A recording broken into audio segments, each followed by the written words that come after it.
tell you hands down, I'd buy a gooseneck over a bumper pull all day long. Sure. However, I understand not everybody has that kind of a towing vehicle. Now, nowadays, I mean, as far as the SUV thing, yes, they've beefed that up. Yes, all the things. I'm just not real, I guess, knowledgeable in that. I mean, Sure. I don't push it. It's not something I go out and try to push for someone to put together. They need to do their homework and talk to someone about what their specific truck can call. Yes. Right. Yes. That makes And sense. I mean, that one is going to be real case specific. Okay. Does that, I mean, Yeah. does that make Totally. sense? Yeah, I think that's a perfect answer. Yeah. I would Because we all say, got something so like, hauling with an F-150 or 1500.5 ton truck is a definite no for me. Yeah. It would be an emergency, absolute only, like we've got to get this horse to the hospital, there's no other option.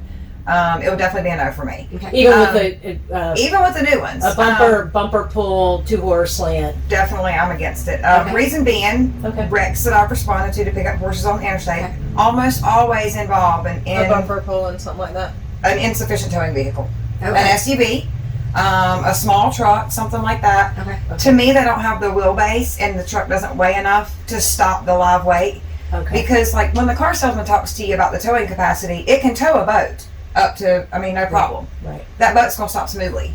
So when you're stopping a horse, the weight surges and the horse starts going back and forth like this. Right. So, and the horse is also top heavy, which makes the trailer hard to bring it to a stop. Let alone if the horse I mean, is even panicking. in a big 1-ton diesel truck, I mean, if you have to get it stopped with the best trailer brakes in the world, it's going to be difficult to do that without killing a horse.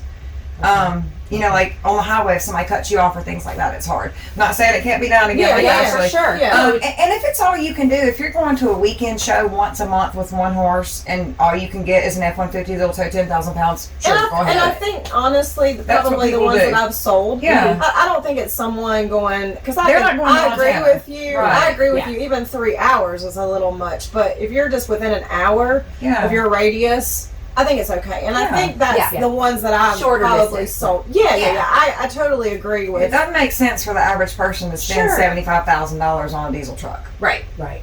But you want to protect yourself, your horse, and the other drivers around you as much as possible. So, Right. case by case, I think so. the answer to that is in the door of each individual truck. So There you you go. can't even like call the dealership and say, "Hey, what is this F-150 tow?" It's going to be on an individual truck, There's a sticker right there. Go and read just it. never exceed 70% of your max. But that's what I've heard as well. Right. Yeah. Yeah. Yeah.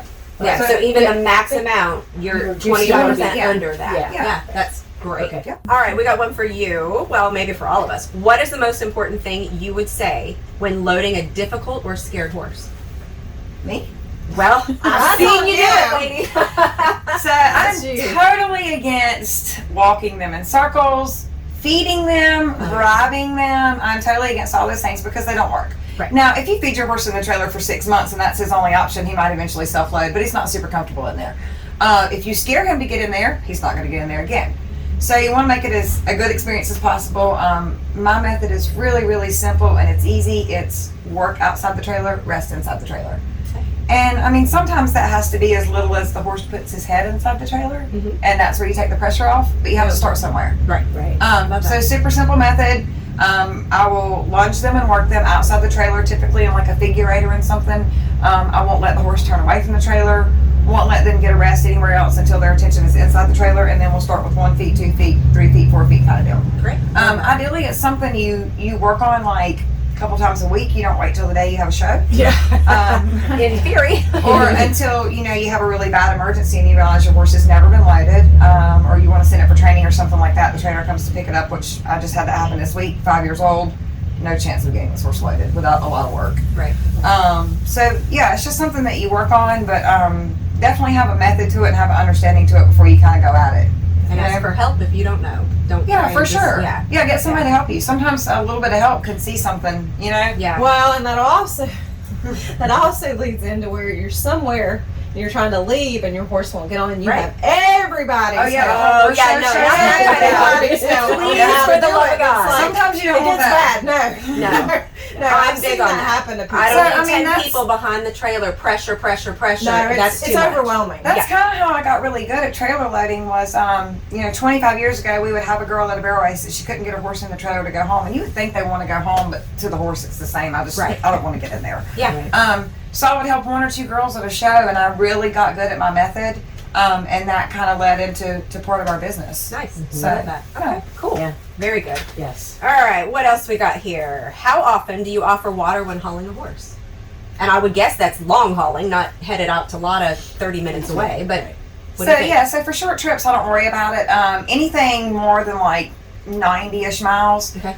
For me, I hang hay and water in my trailer at all times. Okay. I want it to be available. Water travels a little bit better than you think it would, like in your typical bucket. I do like a half a bucket, and it travels pretty good without Really? spilling. Yeah, I've Yeah. never done water in my trailer. Yeah. So for me, even in my slant load trailer, I can still hang a bucket right there, and I can hang a hay net above it. Of course, they make a mess and they mix it all Yeah, together. who cares? But it's there.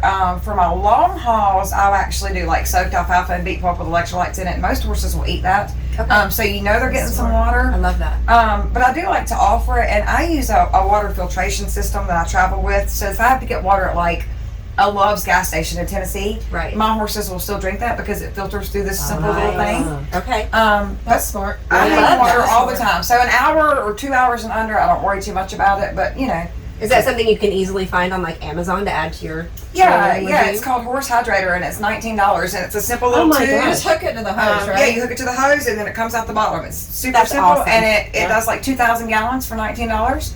And I have found that every horse, you know, I've got strangers' horses all the time. They'll drink water. Sure. We will put the link to that in the comments Sure. to this Well, because and that that's is good, useful. and that would be good too. So your horses would, like, if you go to a horse show, Yeah. Right. they're used to. Yeah, so what we did is we that's actually true, used yeah. it at home, you know, before we got ready for show season. And then that way they were just kind of They're used to used that to that. clean, tasting water. It's supposed to obviously filtrate out any taste or smell. Yeah. Um, We had horses at the clinic last week, and we have the horsemanship clinic series. Yes. And one of the women said, "My horse doesn't drink On on the the road, farm. What right. can I do?" Well, That's you can it. put this in, you can put that in. That Now, would be a I, good of course, suggestion. I have a tank up underneath the neck of my trailer, and I have 2 tanks inside. I take as much water as possible, Sure. obviously. I try to keep about 60 gallons on the road. Water can be hard to find. Yeah. Like, I've gone Yeah. places like Tractor Supply before, and they've been super nice, and they've brought a hose out where they were watering the plants and let me get water. Nice. It can be hard to find, so take as much as you can from home, ideally. That's a great, Gotcha. great suggestion. Okay, so AAA will not cover my horse trailer, but I have not heard great things about US Rider. Are there other options out there? I'll be honest with you, I don't even have any of that stuff. Right, I and I don't have either. AAA right now, so maybe you can help on So that for one me, just from I'll give you a feedback. horror story. I was a member of US Rider for like 15 years. Okay. Never needed them because I'm pretty self-sufficient. Sure. 2 years ago, my transmission went out in Baltimore, Maryland, in a really bad spot, bad part of town. Even the truck dealership that I made it to was like, "You don't want to be here. Don't leave Yeah, the lot." So I was on okay. the lot for 17 hours. They never came to help. They only made one phone call. Wow. They That's did call what I've like heard. they did call like 6 weeks later, and they're like, "Do you still need help?" Well, by this point, my husband has driven to Baltimore to get me in the trailer to go on and get the horse that was the next state up and take it back to Concord. We did get it delivered that night, thank goodness. And then I had to pay a good bit of money to have my truck shipped back 600 miles by itself. So, Hence me asking the question. Those are the stories. so I the best hear. thing, really, honestly, and even for women, is to be educated and to take what you need. Yep. Have everything that you need to change a tire. Understand how to do those things. By impact, impact. Impact. An impact wrench is great because a lot of women can't break the lugs off. I can do it by hand, but a lot of them can't, and I Sure. understand that. A charged impact wrench, an extra battery, you know, they have the ramp things you can pull up on and Yep. separate the wheel. You've I got prefer those, a jack because a lot of times the trailer tires are too big if you've Okay. got like a big Yeah. trailer Yeah. and it won't pick it up enough. Okay. So I keep a floor jack with me at all times. But there's just certain things you should have. Fire extinguishers. We could go on and on about what you need a trailer with. Well, and that's Yeah, another that's a good question in here. What, if anything, do you Keys. have in your Yeah. emergency kit for your horse and for your vehicle? I mean, you just pretty much covered that. Pretty much covered it. So So I I you have have a tons first of aid things, kit? tons of things for the horses. Yeah. Bannerman, Bannerman, Ace, yes. I mean, all kinds of things. I'm looking for colic. I'm looking for them to injure themselves. Knock on wood, in 25 years of doing this, I've never had a horse get a single injury. That's great. So I've been You've super been lucky. injured. Well, yeah, you've I've been injured a lot.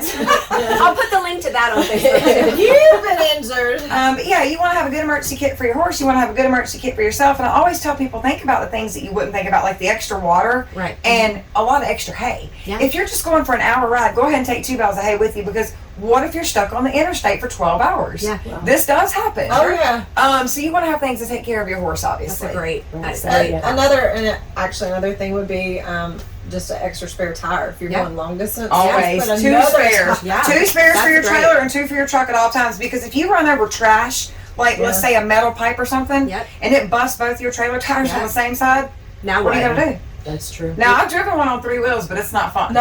Yeah, I'm not doing that. No. I saw somebody that actually I sold their trailer to. She did that, and her trailer caught on fire eventually. Oh, I'm sure. Wow. No, I didn't go very Yeah. far. Yeah. No, this when is I had off to do in this, the but leak, and she caught on fire. Oh boy. This just happened this spring. She's That's like crazy. devastated. I'm She can't sure replace she the trailer. is. Oh my gosh. Can't replace the that. heart. It's like a 05 Elite. Yeah, there's no way. Oh my gosh.